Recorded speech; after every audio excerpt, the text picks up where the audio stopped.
Praise God. ദൈവത്തിൻ്റെ പരിശുദ്ധ നാമത്തിന് സ്തോത്രം ചെയ്യുന്നു. ഇന്ന് രാവിലെ നമുക്ക് വീണ്ടും ദൈവവചന പഠനത്തിനായിട്ട് ഇങ്ങനെ ഈ സമയം വേർതിരിപ്പാൻ കർത്താവ് അവസരം തന്നല്ലോ. വളരെ നന്ദിയോടെ കർത്താവിന് മഹത്വം കരേറ്റിക്കൊണ്ട് നമുക്കായിരിക്കാം. കഴിഞ്ഞ ദിവസങ്ങളിലൊക്കെ കർത്താവ് അത്ഭുതകരമായിട്ട് നമ്മെ പരിപാലിച്ചു, സൂക്ഷിച്ചു, കൃപയിൽ കാത്തു. എത്ര നന്ദിയോടെ കർത്താവിന് നമ്മൾ മഹത്വം കരേറ്റണം.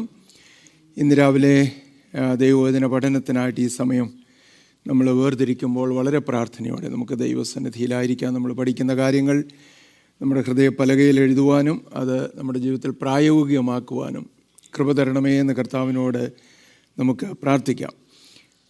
കർത്താവായ യേശു ക്രിസ്തു നൽകിയ ഗിരിപ്രഭാഷണത്തിലെ പർവ്വത പ്രസംഗത്തിലെ ഭാഗ്യാവസ്ഥകളെക്കുറിച്ചാണ് കഴിഞ്ഞ ദിവസങ്ങളിൽ നമ്മൾ കേട്ടുകൊണ്ടിരുന്നത്. ഞാൻ പഠിപ്പിക്കുമ്പോഴൊക്കെയും ഇന്ന് രാവിലെ അത് തുടരുവാൻ ഞാൻ ആഗ്രഹിക്കുന്നു.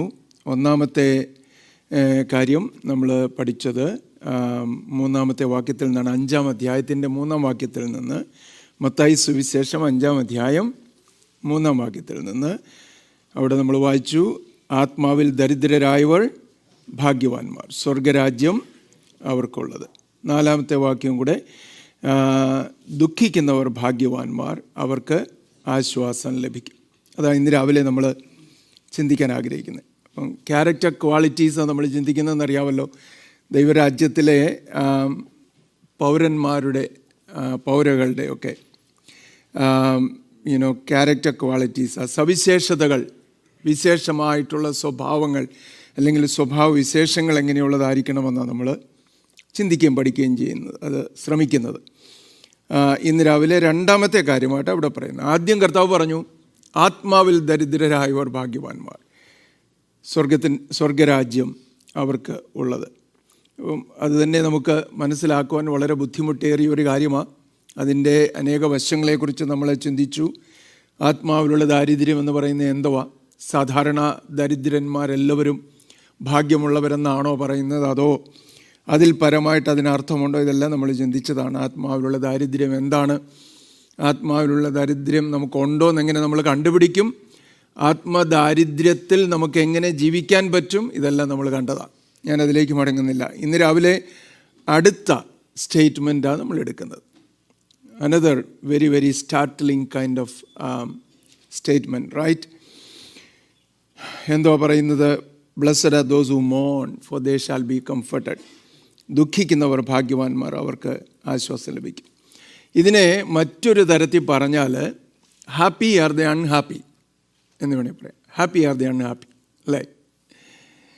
നമ്മൾ എത്ര പേർക്കത് സ്വീകാര്യമാണ്? Oh, happy are the unhappy people എന്ന് നമ്മൾ പറയുമ്പോൾ നമ്മളിൽ എത്ര പേരതിൽ നമുക്കത് പൊരുത്തപ്പെടുവാൻ കഴിയും അതുമായിട്ട്, അല്ലെങ്കിൽ എഗ്രി ചെയ്യാൻ പറ്റും? പക്ഷെ കർത്താവിൻ്റെ പ്രസ്താവനകളെല്ലാം തന്നെ നോക്കിയോ നിങ്ങൾ, ഈ യേശുവിൻ്റെ പർവ്വത പ്രസംഗത്തിലെ ഭാഗ്യാവസ്ഥകൾ പറയുന്നിടത്തെല്ലാം ഓരോന്നിലും കർത്താവ് പറയുന്ന കോൺട്രഡിക്റ്ററി ആയിട്ടുള്ള സ്റ്റേറ്റ്മെൻറ്റ്സാണ്, സ്റ്റാർട്ട്ലിംഗ് കൈൻഡ് ഓഫ് സ്റ്റേറ്റ്മെൻറ്റ്സാണ്. നമ്മളെ അത്ഭുത പരതന്ത്രരാക്കുന്ന, സാധാരണ അണ്ടർസ്റ്റാൻഡിങ്ങിൽ നിന്ന് വളരെ വ്യത്യസ്തമായിട്ടുള്ള പ്രസ്താവനകളാണ് കർത്താവ് നടത്തുന്നത്. ആദ്യം അത് തന്നെയാണ് പറഞ്ഞു. ഭാഗ്യമുള്ളവരെന്ന് പറയുന്നത് സമ്പന്നരല്ല, ആത്മാവിലെ ദാരിദ്ര്യമുള്ളവരാണ്. ഇപ്പോൾ അടുത്തത് പറയുക, ദുഃഖിക്കുന്നവരാണ് വാസ്തവത്തിൽ ഭാഗ്യവാന്മാർ, കാരണം അവർക്ക് ആശ്വാസം ലഭിക്കും. ദുഃഖത്തിൽ ആശ്വാസം കണ്ടെത്തുന്നവരെത്ര പേരുണ്ട്? കർത്താവേ, എനിക്കല്പം ദുഃഖം തരണമേ, എനിക്ക് ആശ്വാസം കണ്ടെത്തുവാൻ എത്ര പേര് പ്രാർത്ഥിക്കാറുണ്ട്? മറ്റുള്ളവരുടെ ദുഃഖത്തിൽ ആശ്വാസം കണ്ടെത്തുന്നവർ കണ്ടേക്കാം, അല്ലേ? സാഡിസ്റ്റിക് പീപ്പിൾ എന്ന് പറയുന്നത്, ഈ ഇൻഫ്ലിക്റ്റിംഗ് പെയിൻ ഓൺ അതേഴ്സ്, അതിൽ സന്തോഷം കണ്ടെത്തുന്നവർ, അങ്ങനെയുള്ള ആളുകൾ ഒരുപക്ഷെ കണ്ടേക്കാം. പക്ഷേ ദുഃഖത്തിൽ ആശ്വാസം കണ്ടെത്തുന്നവരും സന്തോഷം കണ്ടെത്തുന്നവരും വളരെ വളരെ ചുരുക്കമാണ്. നമ്മുടെ പ്രാർത്ഥനകളെല്ലാം, നമ്മുടെ ഏത് പ്രാർത്ഥന വേണമെങ്കിലും എടുത്തു നോക്കിക്കോ, അത് ഇൻ്റർസെസറി പ്രയർ ആകട്ടെ, നമുക്ക് വേണ്ടിയുള്ള പ്രാർത്ഥനകളാകട്ടെ, എല്ലാ പ്രാർത്ഥനകളും എന്തിനു വേണ്ടിയുള്ളതാണ്? കർത്താവേ, എന്നെ ആശ്വസിപ്പിക്കണമേ, എനിക്ക് സൗഖ്യം തരണമേ, എൻ്റെ പ്രാർത്ഥനകൾക്ക് മറുപടി തരണമേ, എൻ്റെ ആഗ്രഹങ്ങളുടെ നിവൃത്തീകരണം സഫലീകരണം ഉണ്ടാകണമെന്നൊക്കെയാണ് നമ്മൾ പ്രാർത്ഥിക്കുന്നത്. അല്ലാതെ കർത്താവേ എനിക്ക് അല്പം ദുഃഖം തരണേ എന്നാരും പ്രാർത്ഥിക്കാറില്ല. പക്ഷെ കർത്താവ് പറയുക, ദുഃഖിക്കുന്നവർ ഭാഗ്യവാന്മാർ, അവർക്ക് ആശ്വാസം ലഭിക്കും. എന്തുവാ ഈ ദുഃഖം എന്ന് പറയുന്നത്? ഈ ദുഃഖം, കർത്താവ് പറയുന്ന ദുഃഖം, അത് നമുക്ക് മനസ്സിലായെങ്കിൽ മാത്രമേ കർത്താവ് പറയുന്നതുമായിട്ട് നമുക്ക് എഗ്രി ചെയ്യാനായിട്ട് പറ്റത്തുള്ളൂ. ഇത് വാസ്തവത്തിൽ സാധാരണ ദുഃഖത്തെക്കുറിച്ചല്ല കർത്താവ് പറയും. നമ്മൾ ദുഃഖിക്കാറുണ്ട് പലപ്പോഴും. വിശേഷാൽ നമ്മുടെ പ്രിയപ്പെട്ടവർ കഷ്ടത്തിലാകുമ്പോൾ, അവരുടെ വേർപാടുകളുടെ മധ്യത്തിൽ, അല്ലെങ്കിൽ നമ്മുടെ സമ്പത്ത്, ധനധാന്യ സമ്പത്താദികളൊക്കെ നമുക്ക് നഷ്ടമാകുമ്പോൾ ഒക്കെ നമുക്ക് ദുഃഖം ഉണ്ടാകാറുണ്ട്, അല്ലേ? വളരെ പ്രയാസം ഉണ്ടാകാറുണ്ട്, മനസ്സിൻ്റെ സമാധാനം നഷ്ടപ്പെടാറുണ്ട്, വലിയ ടെൻഷനൊക്കെ ഉണ്ടാകാറുണ്ട്. ഇങ്ങനെയുള്ള ദുഃഖങ്ങൾ ഉണ്ടാകുമ്പോഴാണ്, ഇങ്ങനെയുള്ള നഷ്ടങ്ങൾ നമുക്ക് ഉണ്ടാകുമ്പോഴാണ്, പ്രിയപ്പെട്ടവർ വേർപെട്ട് പോകുമ്പോൾ, നമ്മുടെ പല കാര്യങ്ങളും നമ്മുടെ ആഗ്രഹം അനുസരിച്ച് നമുക്ക് സാധിക്കാതെ വരുമ്പോഴൊക്കെ നമുക്ക് ദുഃഖമുണ്ടാകാറുണ്ട്. അപ്പം കർത്താവ് പറയുന്നത് ഇങ്ങനെയുള്ള ദുഃഖത്തെക്കുറിച്ചാണോ?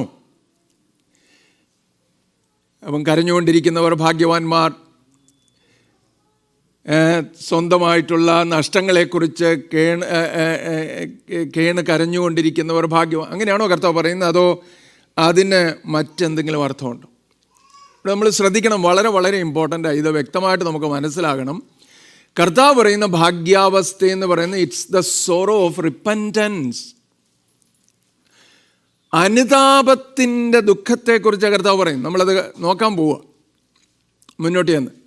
അപ്പോൾ അതുകൊണ്ട് വളരെ വളരെ ശ്രദ്ധയോടെ ഇരിക്കണമേ, പ്രാർത്ഥനയോടെ ഉൾക്കൊള്ളണമേ എന്ന് ഞാൻ നിങ്ങളോട് സദയം അപേക്ഷിക്കുക. It's the sorrow of repentance. ഇതെങ്ങനെയുള്ള ദുഃഖത്തെക്കുറിച്ചാണ് കർത്താവ് പറയുന്നത്? നമ്മളിലുണ്ടാകുന്ന അനുതാപത്തിൻ്റെ ദുഃഖം, അനുതാപത്തിൻ്റെ കരച്ചിൽ, അനുതാപത്തിൻ്റെ അലറിക്കരച്ചിൽ എന്നൊക്കെ വേണമെങ്കിൽ നമുക്ക് പറയാവുന്നു. വേർഡ്ലി സോറോയും ഗോഡ്ലി സോറോയും തമ്മിലുള്ള വ്യത്യാസമുണ്ട്. ലോകം നൽകുന്ന ലോകത്തിൻ്റെ ദുഃഖവും ദൈവികമായിട്ട് നമ്മിലുണ്ടാകുന്ന ദുഃഖവും തമ്മിൽ വ്യത്യാസമുണ്ട്.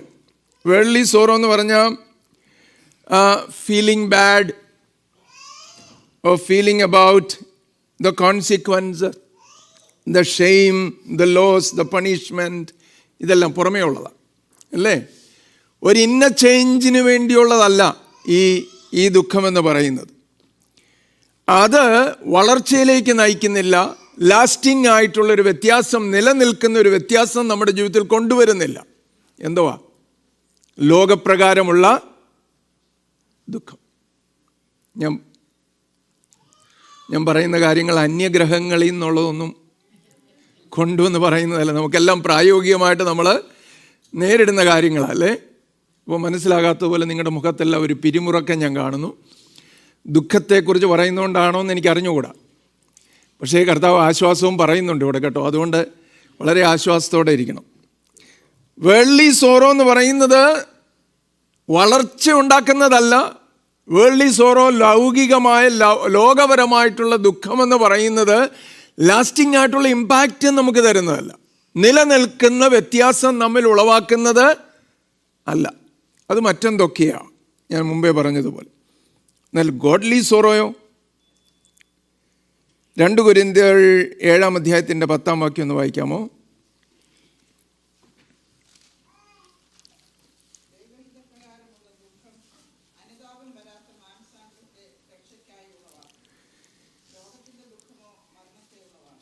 ലോകത്തിൻ്റെ ദുഃഖമോ മരണത്തെ ഉളവാക്കുന്നു എന്ന് പറഞ്ഞാൽ, ലോകപ്രകാരം നമ്മൾ ദുഃഖിച്ചാൽ അന്നേരം നമ്മൾ മരിക്കുമെന്നല്ല എൻ്റെ അർത്ഥം. പക്ഷേ അതിന് ജീവൻ നൽകാൻ പറ്റത്തില്ല, അത് മരണത്തിലേക്ക് മാത്രം നമ്മെ നടത്തുന്നതാണ്. എന്നാൽ അപ്പോസ്തലനായ പൗലോസ് കൊരിന്ത്യർക്ക് എഴുതിയ ലേഖനത്തിൽ അവരോട് പറയുകയാണ്, ദൈവഹിതപ്രകാരമുള്ള ദുഃഖം അതെന്തുളവാക്കുന്നതെന്നാ? മാനസാന്തരമില്ലാത്ത, വായിച്ചത് കേട്ടായിരുന്നോ? മൈക്ക് ആരുടെയും കയ്യിലുണ്ട്? പ്രകാരമുള്ള ദുഃഖം അനുതാപം വരാത്ത മാനസാന്തരത്തെ, അനുതാപം വരാത്ത മാനസാന്തരത്തെ രക്ഷയ്ക്കായി ഉളവാക്കുന്നു. രക്ഷയ്ക്കായി ഉളവാക്കും. എന്തുവാ ഈ അനുതാപം വരാത്ത മാനസാന്തരം എന്ന് പറഞ്ഞ? അനുതാപം ഇല്ലേ പിന്നെ മാനസാന്തരം കൊണ്ട് എന്തുവാ? അല്ലേ? അങ്ങനെയാണോ അർത്ഥം? അല്ല. അപ്പോസ്തലനായ പൗലോസ് കൊരിന്ത്യർക്ക് ലേഖനം എഴുതിയപ്പോൾ പറയുന്നുണ്ട്, 2 ലേഖനങ്ങളാണ് പൗലോസിൻ്റെ നമ്മുടെ പക്കലുള്ളത്, വേദപുസ്തകത്തിൽ ഉൾപ്പെടുത്തിയിരിക്കുന്നത്. പല ലേഖനങ്ങൾ പൗലോസ് എഴുതിയിരുന്നു എന്നാണ് പറയുന്നത്. മിനിമം 4 ലെറ്റേഴ്സ് എങ്കിലും എഴുതിയിട്ടുണ്ടെന്നാണ്. അതിൽ 2 ലേഖനങ്ങളാണ് പ്രിസർവ് ചെയ്തിട്ടുള്ളത്, നമ്മുടെ പക്കലുള്ളത്, ബൈബിൾ കാനോനിൽ സ്വീകരിച്ചിട്ടുള്ളത്. അപ്പോൾ പൗലോസ് എഴുതിയ ആ 1-ാം ലേഖനം വളരെ വളരെ ശക്തമായിരുന്നു. എന്നിട്ട് പൗലോസ് തന്നെ പറയുന്നുണ്ട്, ഞാൻ ലേഖനത്താൽ നിങ്ങളെ പേടിപ്പിച്ചുവെങ്കിലും നിങ്ങളെ ദുഃഖിപ്പിച്ചു എങ്കിലും എനിക്കതിൽ പ്രയാസമില്ല. കാരണം അതുകൊണ്ട് എന്തുണ്ടായി? ആ ലേഖനം നിങ്ങൾക്ക് എഴുതിയത് കൊണ്ട് എത്ര എരിവ്, എത്ര തീഷ്ണത അത് നിങ്ങളിൽ ജനിപ്പിക്കുവാൻ തക്കവണ്ണം ഇടയായി. നിങ്ങൾക്ക് ദുഃഖം വരുത്തിയതുകൊണ്ട് ഞാൻ സന്തോഷിക്കുന്നതാ പൗലോസ്. കാരണം ആ ദുഃഖത്താൽ നിങ്ങളിൽ അനുതാപമുണ്ടായി, എരിവുണ്ടായി, തീഷ്ണതയുണ്ടായി. അപ്പോൾ ദൈവഹിതപ്രകാരമുള്ള ദുഃഖം അനുതാപം വരാത്ത മാനസാന്തരത്തെ ഉളവാക്കുന്നു എന്ന് പറഞ്ഞാൽ തിരിഞ്ഞു നോക്കിയിട്ട് പറയാനിടയാകത്തില്ല, എൻ്റെ ദൈവമേ ഞാൻ എന്തിനാണ് മാനസാന്തരപ്പെട്ടതെന്ന് പറയാനിടയാകുകയില്ലാത്ത മാനസാന്തരം. അനുതപിക്കാനിടയാവുകയില്ല, വേണ്ടായിരുന്നെന്ന് പറയുവാനിടയാവുകയില്ല. നമ്മൾ ആരെങ്കിലും പറഞ്ഞിട്ടുണ്ടോ, കർത്താവേ ഇത്ര വർഷങ്ങൾക്ക് മുമ്പ് നിന്നെ അറിഞ്ഞ് പുറത്ത് വരാനിടയായത് വലിയൊരു മണ്ടത്തരമായിപ്പോയി. ലോകത്തിലുള്ള മനുഷ്യരൊക്കെ എത്ര സൗഖ്യവും സന്തോഷവും ഒക്കെ അനുഭവിക്കുന്നു, എങ്ങനെയെല്ലാം ജീവിക്കുന്നു, ഞാനോ നിഷ്കളങ്കനായി നടന്ന് ഇങ്ങനെയെല്ലാം ജീവിച്ചിട്ടും എനിക്ക് ലഭിക്കുന്ന പ്രതിഫലം ഇതൊക്കെയാണല്ലോ എന്ന് പറയുന്ന ആരെങ്കിലും ഉണ്ടോ? പൗലോസ് പറയുകയാണ്, ദൈവഹിതപ്രകാരമുള്ള ദുഃഖം അനുതാപം വരാത്ത മാനസാന്തരത്തെ നമ്മിൽ, അങ്ങനെയുള്ള ദുഃഖത്തിൽ കൂടെ കടന്നുപോയവർക്കായി ഞാൻ സ്തോത്രം ചെയ്യുന്നു. ഹല്ലേലൂയ. ധൈര്യമുണ്ടോ?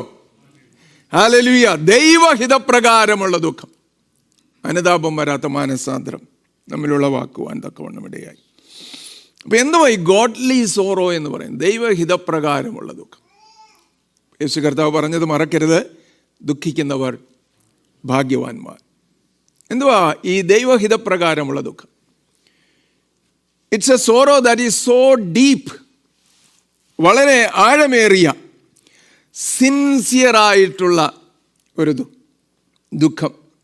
നമ്മുടെ പാപത്തെ സംബന്ധിച്ചുള്ള നമ്മുടെ ദുഃഖം, motivated by our desire to turn back to God. ദൈവത്തിങ്കിലേക്ക് മടങ്ങാനുള്ള വലിയ ആഗ്രഹത്തിൽ നിന്നുളവാകുന്ന ദുഃഖം.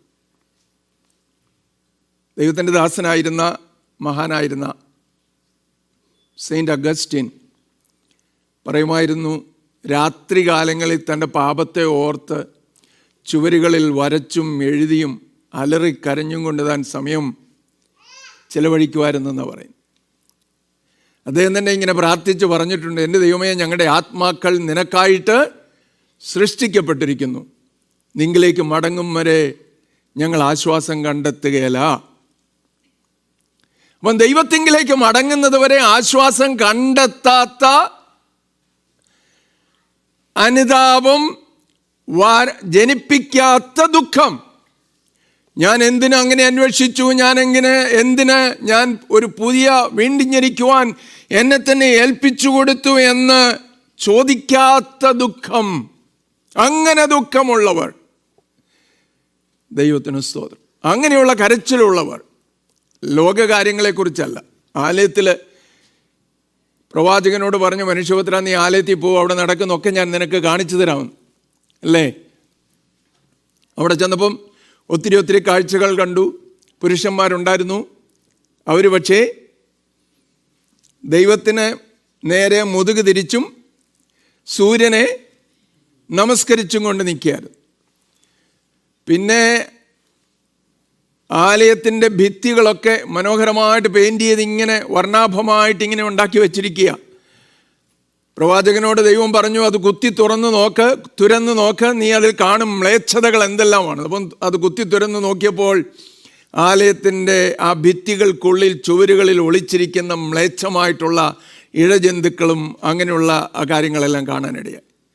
പിന്നെ നോക്കിയപ്പോൾ ഉണ്ട് അവിടെ കുറേ സഹോദരിമാരിരുന്ന് ആലയത്തിലിരുന്ന് കരയുന്നുണ്ട്. മനോഹരമായ കാഴ്ച, ആലയത്തിൽ വന്ന് കരയുന്ന സഹോദരിമാർ അല്ലേ. പക്ഷേ മനുഷ്യപുത്ര, അവരെന്തിനെക്കുറിച്ചാണ് കരയുന്നതെന്ന് നിനക്കറിയാമോ? തമ്മൂസിനെ കുറിച്ച് അവർ കരയുന്നു.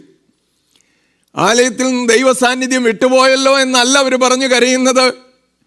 എൻ്റെ ദൈവമേ, നിന്നിലേക്ക് മടങ്ങുവാൻ ഞങ്ങളെ സഹായിക്കണമേ എന്ന് പറഞ്ഞുകൊണ്ടല്ല കരയുന്നത്. പക്ഷേ തമ്മൂസിനെ കുറിച്ച് കരഞ്ഞുകൊണ്ടിരിക്കുന്ന സ്ത്രീകളെ കണ്ടു. കരയുന്നത് കാണുമ്പോൾ നമുക്ക് എപ്പോഴും സന്തോഷം തോന്നണ്ട. പലരും വേണ്ട കാര്യങ്ങളെക്കുറിച്ചല്ല കരയുന്നത്. ലാസ്റ്റിംഗ് ഇമ്പാക്റ്റ് ഉള്ള, നമ്മിൽ ഗ്രോത്ത് ഉണ്ടാക്കുന്ന, ദൈവാനുരൂപമായിട്ടുള്ള വളർച്ച നമ്മളിൽ, ദൈവാഭിമുഖ്യമായിട്ടുള്ള വളർച്ച നമ്മളിൽ ഉളവാക്കുന്ന കാര്യത്തെക്കുറിച്ചല്ല പലപ്പോഴും നമ്മൾ കരയുന്നത്. പലപ്പോഴും നമ്മൾ വേദനപ്പെടുന്നത് അങ്ങനെയുള്ള കാര്യങ്ങളെക്കുറിച്ചല്ല. തമ്മൂസ് എന്ന് പറയുന്നത് വെജിറ്റേറ്റീവ് ഗോഡ് ആയിരുന്നെന്നാണ്. ഫ്രീസ് വന്നെല്ലാം പോയപ്പം എത്ര നാൾ നമ്മൾ കരഞ്ഞ് ഇപ്പോഴും കരഞ്ഞുകൊണ്ടിരിക്കുക അല്ലേ. നമ്മുടെ മേജർ ഡോമിനന്റ് കോൺവെർസേഷൻ എന്ന് പറയുന്നത് ഫ്രീസ് വന്നതും പ്ലാൻസ് എല്ലാം. ഞാനും പങ്കുചേർന്നിട്ടുണ്ട് കേട്ടോ.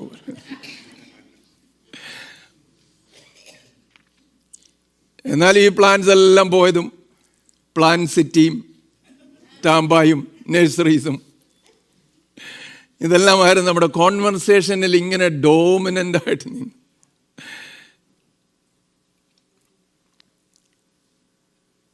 ഇത് ഒരു മെസ്സപ്പൊട്ടോമിയൻ ഗോഡിനെ കുറിച്ച് അവർ കരഞ്ഞുകൊണ്ടിരുന്നെന്നും പറയുന്നുണ്ട്.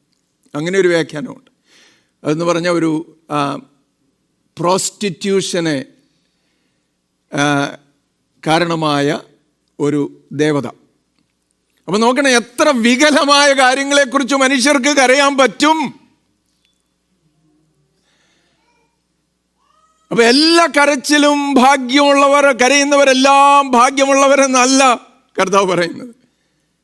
കർത്താവ് പറയുന്നത് ഗോഡ്ലി സോറോ ഉള്ള, ദൈവാഭിമുഖ്യമായിട്ട് നമ്മൾ തീരത്തക്കവണ്ണം ഉള്ള ദുഃഖമുള്ളവർ ഭാഗ്യമുള്ളവർ എന്നാണ് പറയുന്നത്. അങ്ങനെയുള്ള ദുഃഖത്തിൻ്റെ ഒരു പ്രത്യേകതയുണ്ടല്ലേ. നമ്മൾ സങ്കീർത്തനത്തിൽ വായിക്കുന്നത് പോലെ 30-ാം സങ്കീർത്തനത്തിൽ അവൻ്റെ കോപം ക്ഷണ നേരത്തേക്കേ ഉള്ളൂ, അവൻ്റെ പ്രസാദമോ ജീവപര്യന്തമുള്ളത്. സന്ധ്യയെങ്കിൽ കരച്ചിൽ വന്ന് രാപാർക്കും, ഉഷസ്സിലോ ആനന്ദഘോഷം വരുന്നു. കരയുന്നുണ്ടായിരിക്കാം, പക്ഷെ ഒരു തീർച്ച നമുക്കുണ്ട്. ദൈവാഭിമുഖ്യമായിട്ട്, ദൈവാനുരൂപമായിട്ട്, അവൻ്റെ ഹിതപ്രകാരമുള്ള ദുഃഖം നമ്മിൽ അനുതാപം വരാത്ത മാനസാന്തരം ഉളവാക്കും. അങ്ങനെ കരയുവാൻ സാധിച്ചവർക്കായിട്ട് ഞാൻ ദൈവത്തിന് സ്തോത്രം ചെയ്യുന്നു.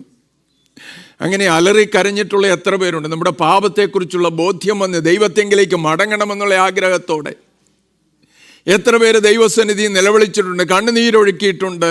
അവരെ ഓർത്ത് ഞാൻ ദൈവത്തിന് സ്തോത്രം ചെയ്യുന്നു. അതാ കർത്താവ് പറയുന്നത്. അല്ലാതെ ലോകത്തിൻ്റെ കാര്യങ്ങളെക്കുറിച്ച് നമ്മൾ കരയേണ്ടെന്നല്ല, കരയുകയില്ലെന്നുമല്ല. We might cry, we might weep over those things also. But most important thing, ഇവിടെ പറയുന്ന ഏറ്റവും പ്രധാനപ്പെട്ട കാര്യം, കർത്താവ് പറയുന്നത് ഇങ്ങനെയുള്ളവരെ ഒരുപാട് പേരുടെ ഉദാഹരണങ്ങൾ ദൈവത്തിൻ്റെ വചനത്തിൽ കാണുന്നുണ്ട്. ലോകപരമായിട്ടുള്ള നഷ്ടങ്ങളെക്കുറിച്ച് ഞാൻ ചിലത് ഒന്ന് ചൂണ്ടിക്കാണിക്കാം, വായിക്കാതെ തന്നെ നമുക്ക് പറയാം. അബ്രഹാം സാറായുടെ മരണത്തിൻ്റെ സമയത്ത് അവിടെ ഉൽപ്പത്തി പുസ്തകം 23-ാം അധ്യായത്തിൻ്റെ 1-2 വാക്യങ്ങളിൽ വായിക്കുന്നു. സാറാ കനാൻ ദേശത്ത് ഹെബ്രോൻ എന്ന കിര്യത്ത് അർബയിൽ വെച്ച് മരിച്ചു. അബ്രഹാം സാറയെക്കുറിച്ച് വിലപിച്ച് കരയുവാൻ വന്നു. അബ്രഹാം 127 വയസ്സുള്ളവളായിട്ട് സാറ മരിക്കുമ്പം ഏതാണ്ട് 60-ൽ പരം വർഷങ്ങളുള്ളവരുടെ കുടുംബജീവിതമൊക്കെ കഴിഞ്ഞ് സാറ വിട്ടുപോയതാണ്. അപ്പോൾ അബ്രഹാം സാറയെക്കുറിച്ച് വിലപിച്ച് കരയുവാൻ വന്നെന്ന് എഴുതിയിരിക്കും. യാക്കോബ് തൻ്റെ മകനായ യോസേഫ് മരിച്ചുപോയി എന്നുള്ള വാർത്ത കേട്ട് നഷ്ടപ്പെട്ടു, അവനെ ഒരു ദുഷ്ടമൃഗം കടിച്ചു കീറി കൊന്നു എന്ന് തിന്നുകളഞ്ഞു എന്നുള്ള വാർത്ത കേട്ട് അവൻ ദുഃഖിച്ച് കരഞ്ഞു. യാക്കോബ് വസ്ത്രം കീറി അരയിൽ രട്ടിശീല ചുറ്റി ഏറിയ നാൾ തൻ്റെ മകനെ ചൊല്ലി ദുഃഖിച്ചുകൊണ്ടിരുന്നു. അവൻ്റെ പുത്രന്മാരും പുത്രിമാരും എല്ലാം അവനെ ആശ്വസിപ്പിപ്പാൻ വന്നു. അവനോ ആശ്വാസം കൈക്കൊള്ളുവാൻ മനസ്സില്ലാതെ ഞാൻ ദുഃഖത്തോടെ എൻ്റെ മകൻ്റെ അടുക്കൽ പാതാളത്തിൽ ഇറങ്ങുമെന്ന് പറഞ്ഞു. ഇങ്ങനെ അവൻ്റെ അപ്പൻ അവനെക്കുറിച്ച് കരഞ്ഞുകൊണ്ടിരുന്നു. അവൻ ആശ്വസിക്കാൻ പോലും മനസ്സില്ലായിരുന്നു. അവൻ്റെ പുത്രന്മാരും പുത്രിയും എല്ലാം അടുത്തു വന്നവനെ ആശ്വസിപ്പിപ്പാൻ ശ്രമിച്ചു. പക്ഷേ ആശ്വാസം കൈക്കൊള്ളുവാൻ അവന് മനസ്സ്. സാറാ മക്കളെ ചൊല്ലി കരഞ്ഞു. അവരില്ലായികയാൽ ആശ്വാസം കൈക്കൊള്ളുവാൻ അവൾക്ക് മനസ്സില്ലായിരുന്നു. കർത്താവ് എന്ന് പറഞ്ഞാൽ അവരില്ലാതെ പോയി, മക്കളില്ലാതെ പോയി. അപ്പോൾ അവരെ ചൊല്ലി ഞാൻ എങ്ങനെ ആശ്വസിക്കും?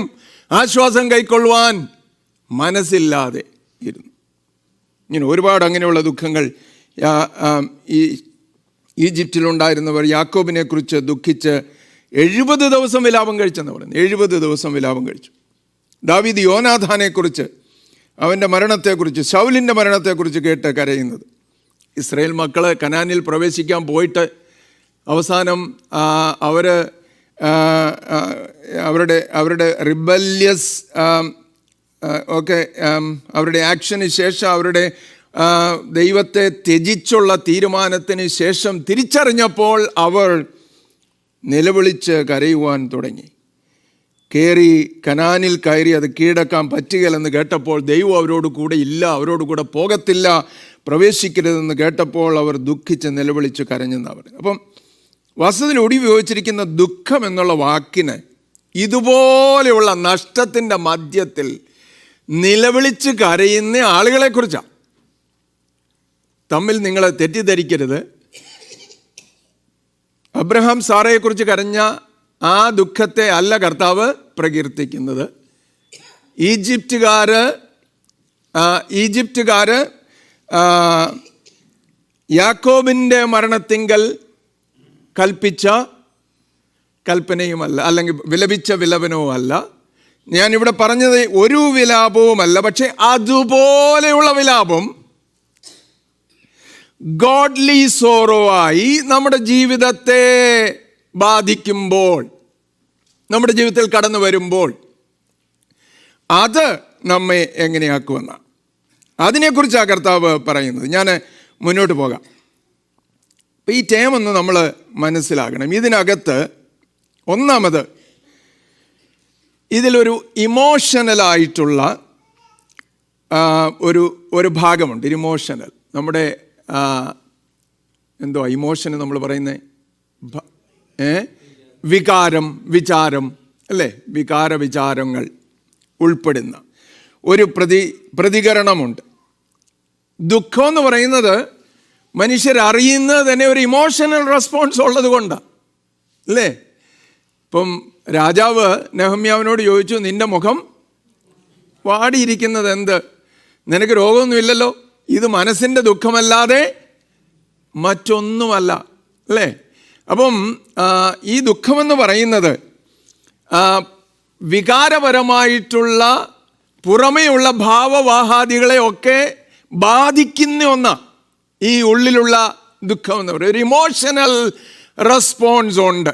ഇമോഷണൽ റെസ്പോൺസ് അത് ലൗകികമായ ദുഃഖത്തിന് മാത്രമല്ല, അതിന് കുറച്ചുകൂടെ ഒരു എംഫസൈസ് ചെയ്യാനായിട്ട് യഹൂദന്മാരും മറ്റും വസ്ത്രം കീറുമായിരുന്നു, പൂഴി വാരി തലയിൽ ഇടുമായിരുന്നു, ചാരത്തിലിരുന്ന് കരയുമായിരുന്നു, നിലവിളിക്കുമായിരുന്നു. ഇതെല്ലാം അവർ ചെയ്യുമായിരുന്നു.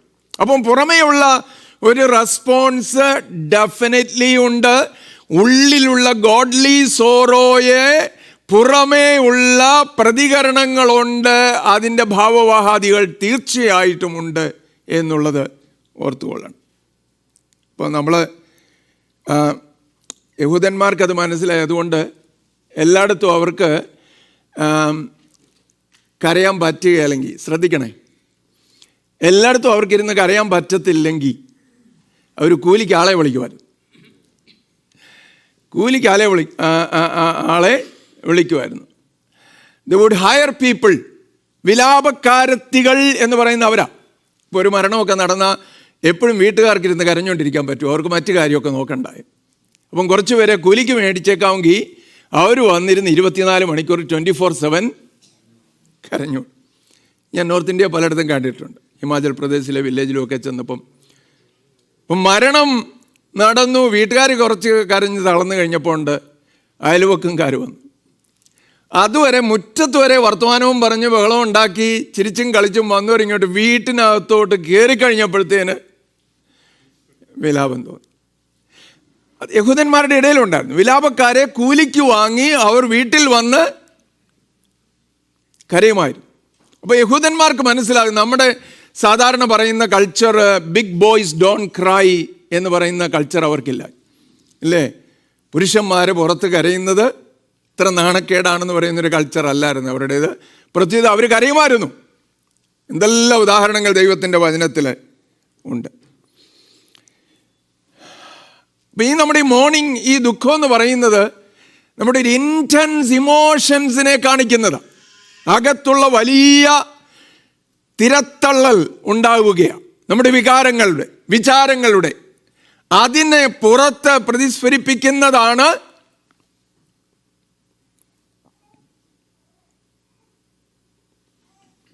ഈ കരച്ചിലെന്ന് പറയും.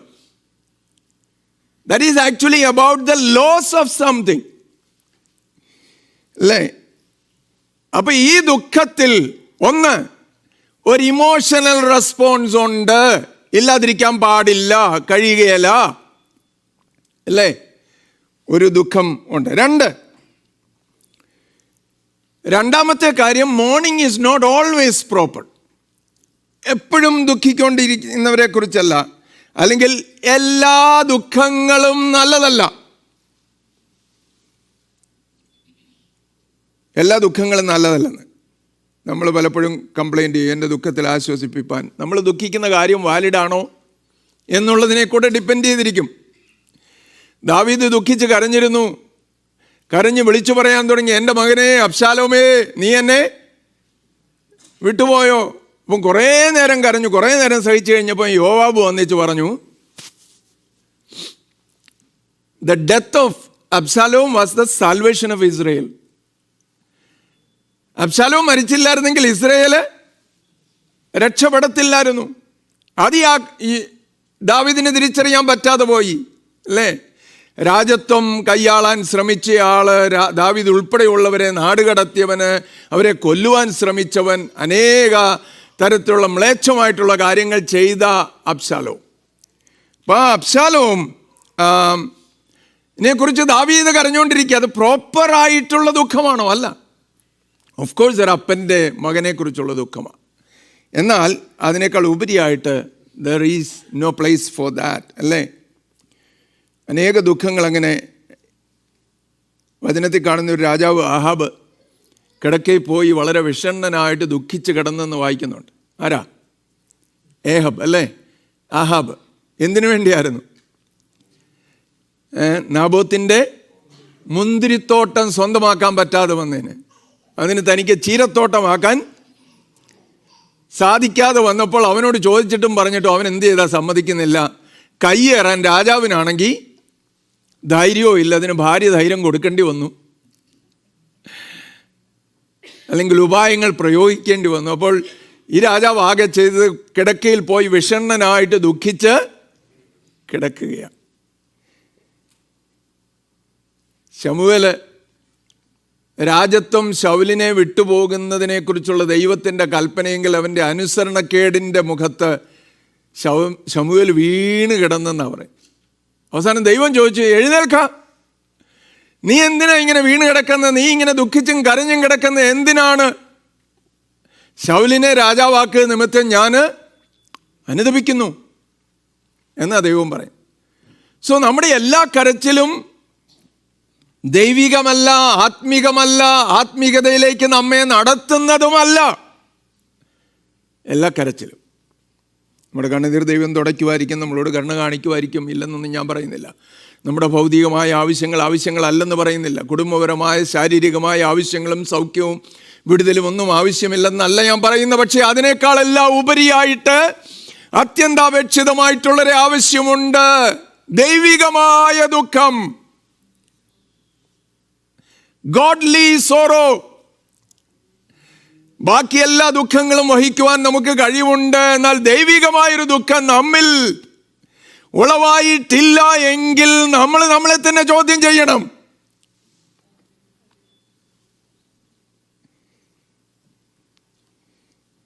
ഇനിയും കർത്താവിടെ പറയുന്നത്, there is no universal comfort for all the mourners. ദുഃഖിക്കുന്ന എല്ലാവർക്കും ആശ്വാസം തരാമെന്നാണോ കർത്താവ് പറഞ്ഞത്? അല്ല. ദുഃഖിക്കുന്ന എല്ലാവർക്കും ആശ്വാസം തരാമെന്നല്ല കർത്താവ് പറയുന്നത്. അതിന് മുമ്പുള്ള കാര്യം നമുക്കറിയാം. ആത്മാവിൽ ദരിദ്രരായവർ ഭാഗ്യവാന്മാർ. അത് പിന്നെ വരാൻ പോകുന്നവർ നമുക്കറിയാം അല്ലേ?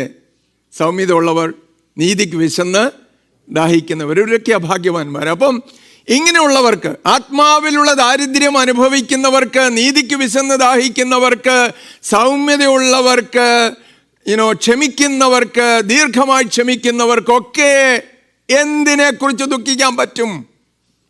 അവരുടെ ദുഃഖം എന്തിനെക്കുറിച്ചായിരിക്കും? അതാ കർത്താവ് ഇവിടെ പറയും. അതിനെക്കുറിച്ചാണ് കർത്താവ് ഇവിടെ പറയുന്നത്.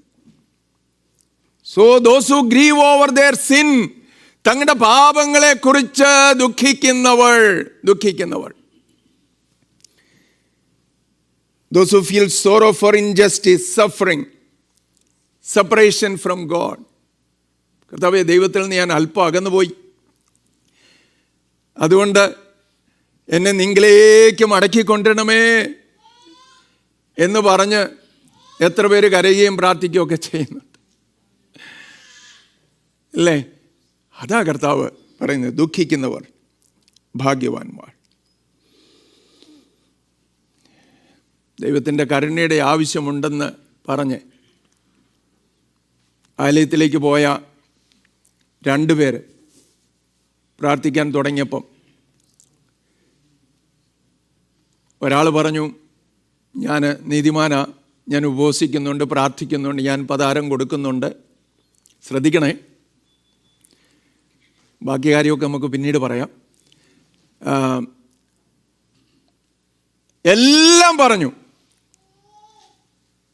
അതെല്ലാം പറഞ്ഞ് വാസ്തവമായിട്ടുള്ള ഒരനുതാപവും കാണുന്നില്ല, ദൈവസന്നിധിയിൽ അങ്ങനെയുള്ള പ്രാർത്ഥനയും കാണുന്നില്ല.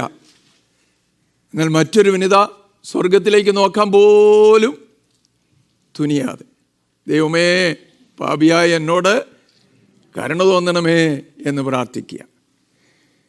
അപ്പോൾ അതാ ഗോഡ്ലി സോറോ എന്ന് പറയുന്നതിൻ്റെ പാപങ്ങളെക്കുറിച്ചുള്ള ദൈവത്തിങ്കിലേക്ക് മടങ്ങാനുള്ള നമ്മുടെ ആഗ്രഹം. എൻ്റെ വാക്കുകൾ വളരെ പെട്ടെന്ന് അവസാനിപ്പിക്കാം.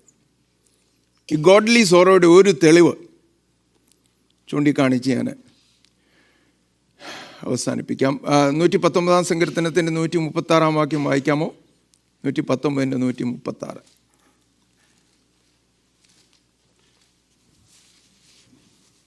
അവർ നിന്റെ ന്യായപ്രമാണത്തെ അനുസരിക്കായക കൊണ്ട് എൻ്റെ കണ്ണുനീർ ജലനദികൾ ഒഴുകുന്നു, കണ്ണിൽ നിന്ന് ജലനദികൾ ഒഴുകുന്നു. മതി, താങ്ക് യു. അവർ നിന്റെ ന്യായപ്രമാണത്തെ അനുസരിക്കായകൊണ്ട് എൻ്റെ കണ്ണിൽ നിന്ന്, മൈ ഗോഡ്, അതെ, എൻ്റെ കണ്ണിൽ നിന്ന് ജലനദികൾ ഒഴുകുന്നു. നമ്മുടെ ചർച്ച നിറച്ച് ജലനദി ഒഴുകാനിടയായനെ അല്ലേ? മറ്റുള്ളവർ അനുസരിക്കാത്തത് കണ്ട് ആദ്യം നമ്മൾ തന്നെ അനുസരിക്കണം. എന്നുവെച്ച് മറ്റുള്ളവരുടെ അനുസരണക്കേട് കണ്ട് ലോകത്തിലെ എല്ലാ പാപത്തിൻ്റെ വർധനവും കണ്ട് കരയാനുള്ള കൃപ കിട്ടുക, ഉള്ളത്തിൽ ഡിസ്റ്റർബ്ഡ് ആകുക, ഉള്ളം നുറുങ്ങുക, ദൈവത്തോട് നിലവിളിക്കുക.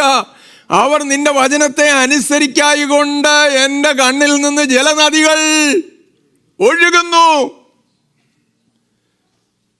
പാപത്തെ ഓർത്ത് കരയുന്ന എത്ര പേരുണ്ട്? ലോത്ത് സോദോമിലൊക്കെ അകപ്പെട്ടു പോയായിരുന്നേലും അവനെക്കുറിച്ച് ഒരു കാര്യം പറയുന്നുണ്ട്.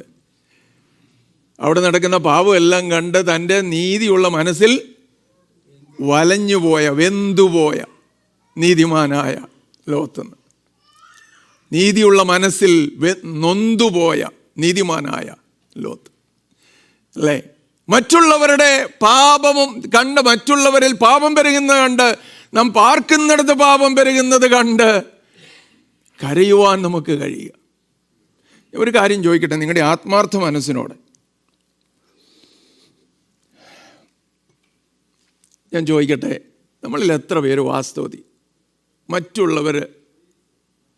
മറ്റുള്ളവരെ ന്യായം വിധിക്കാനോ കുറ്റം വിധിക്കാനോ ആയിട്ടുള്ള നമ്മുടെ ശ്രമത്തിൻ്റെ ഭാഗമായിട്ടുള്ള കരച്ചിലെന്നല്ല, പ്രത്യുത ആത്മാർത്ഥതയോടെ മറ്റുള്ളവരെ നമ്മൾ സ്നേഹിക്കുന്നതുകൊണ്ട്, അവർ കർത്താവിൻ്റെ സാദൃശ്യവും സ്വരൂപവും വഹിക്കുന്നവരാണെന്നുള്ള ഓർമ്മയോടെ നമ്മൾ ദൈവസന്നിധിയിൽ എപ്പോഴേലും അലറി കരഞ്ഞിട്ടുണ്ടോ? കണ്ണുനീരൊഴുക്കിയിട്ടുണ്ടോ? ഹൃദയം തകർന്നിട്ടുണ്ടോ? അതോ നമ്മളിങ്ങനെ നമ്മുടെ കാര്യങ്ങൾ ഓർക്കുമ്പോൾ നമുക്ക് കരച്ചിലുണ്ടല്ലോ, നമ്മുടെ കുഞ്ഞുങ്ങളുടെ കാര്യങ്ങൾ പറയുമ്പോൾ കരച്ചിലുണ്ട്, നമ്മുടെ ഭവനത്തിൻ്റെ കാര്യങ്ങൾക്ക് വേണ്ടി കരച്ചിലുണ്ട്. പക്ഷേ ഒരു ഗോഡ്ലി സോറോ നമ്മൾ എത്ര പേർക്കുണ്ടായിട്ടുണ്ട്? ദൈവം പറയുന്നത്, കർത്താവ് പറയുന്നത്,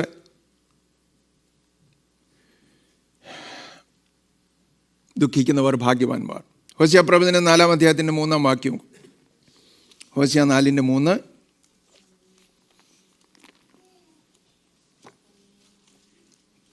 come on, ഹോശിയ 4:3.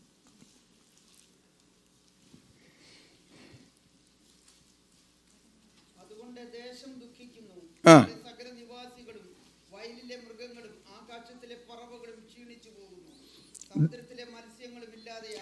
so Hosea 4:3 tells us that the land mourns because of Israel's sin and the consequences of that. ഇസ്രായേലിന്റെ പാപം നിമിത്തമായിട്ട് ദേശം ദുഃഖിക്കുക, ദേശം മുഴുവൻ ദുഃഖിക്കുക. പ്രകൃതിയിൽ അതിൻ്റെ പ്രതിഫലനങ്ങൾ കാണാനിടയാവുകയാണ് ഇസ്രായേലിന്റെ പാപം. അപ്പം പ്രകൃതിയിൽ കാണുന്ന പല പ്രതിഫലനങ്ങളും റിഫ്ലക്ഷൻസും പാപനിമിത്തമാണ്. കരയാനൊരുക്കമുള്ള എത്ര പേരുണ്ട്? അപ്പോസ്തലനായ പൗലോസ് പറഞ്ഞു, ഞാൻ മുമ്പേ പറഞ്ഞതുപോലെ നിങ്ങളോട് പിന്നെയും പറയുന്നു, അനേകർ ക്രിസ്തുവിൻ്റെ ക്രൂശിന് ശത്രുക്കളായി നടക്കുന്നുവെന്ന് ഞാൻ കരഞ്ഞും കൊണ്ട് നിങ്ങളോട് പറയും. അനേകർ ക്രിസ്തുവിൻ്റെ ക്രൂശിന് ശത്രുക്കളായി നടക്കുന്നത് കണ്ടപ്പോൾ പൗലോസ് കരഞ്ഞെന്നെഴുതി. ഞാൻ കരഞ്ഞും കൊണ്ട് നിങ്ങളോട് പറയും. ദൈവത്തിന് സ്തോത്രം. നമ്മളങ്ങനെ എത്ര പേര് കരയാറുണ്ട്? അവർ നിൻ്റെ വചനത്തെ അനുസരിക്കാഴികൊണ്ട് എൻ്റെ കണ്ണിൽ നിന്ന് ജലനദികൾ ഒഴുകും. നമുക്ക് നമ്മെ തന്നെ ഒന്ന് ക്വസ്റ്റ്യൻ ചെയ്യാം. നമ്മുടെ ദുഃഖങ്ങളും കരച്ചിലും വിലാപവും ഒക്കെ പലപ്പോഴും തമ്മൂസിനെ കുറിച്ചാണ്, വിലയില്ലാത്തതിനെക്കുറിച്ചാണ്, വികലമായ കാര്യങ്ങളെക്കുറിച്ചാണ്, നിലനിൽക്കാത്തതിനെക്കുറിച്ചാണ്. നമുക്ക് ദുഃഖിക്കാൻ ഏറ്റവും പ്രധാനപ്പെട്ട ദുഃഖമുണ്ടാകേണ്ടത് ഗോഡ്ലി സോറോയാണ്. എൻ്റെ ആത്മീയത കുറഞ്ഞു പോയല്ലോ, ആരാധനയിലുള്ള താല്പര്യം കുറഞ്ഞു പോയല്ലോ, പ്രാർത്ഥന കുറഞ്ഞു പോയല്ലോ, കർത്താവിൽ നിന്ന് ഞാൻ അകന്നു പോയല്ലോ. കുറ്റം വിധിക്കാൻ എത്ര പേരുണ്ട്? നമ്മെ തന്നെ കാണാൻ വളരെ വളരെ ബുദ്ധിമുട്ടാണ്. ഏറ്റുപറയാം, ദൈവകരങ്ങളിൽ നമ്മെ തന്നെ ഏൽപ്പിക്കാം. നമുക്ക് പ്രാർത്ഥിക്കാം. ദൈവം